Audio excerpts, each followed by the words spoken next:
Now, entering a South African prison might seem like a terrifying prospect. The country's violent crime rates are amongst the highest in the world, and that's a culture that runs deep into the country's desperately overcrowded correctional facilities as well. Beneath the system under strain, though, is an approach in theory geared heavily towards rehabilitation. But as CCTV's Guy Henderson reports from Kimberley, it's proving hard to implement.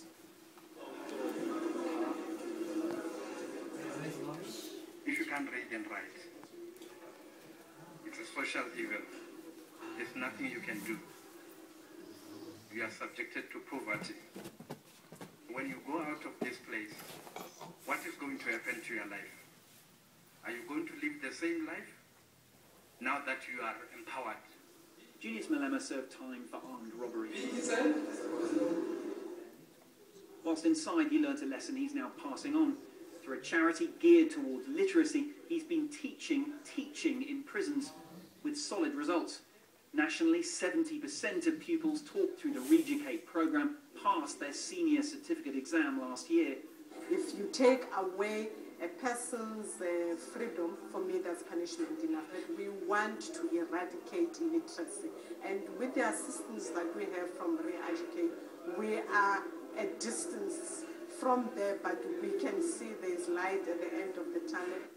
Prison has its own programmes, but it still relies heavily on help from civil society, taking the view that even the worst of criminals can be reformed. Some of them, they never had a chance to go to school. Some of them were just ignorant and never attend to school. I go outside and courses can give me a better opportunity to get a decent job. And to maybe I can supply my family with great things.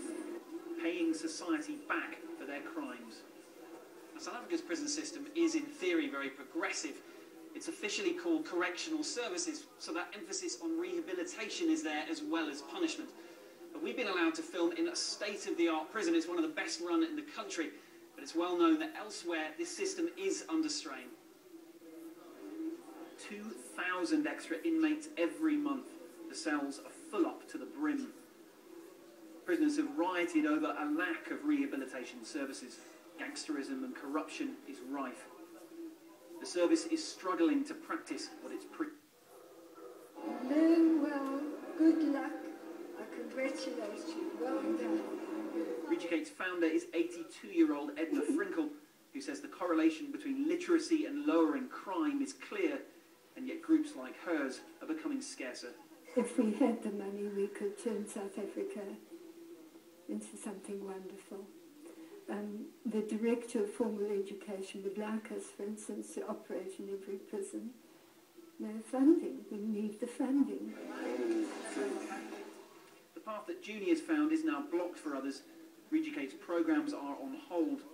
This overcrowded system may believe in second chances, but it's struggling to give them.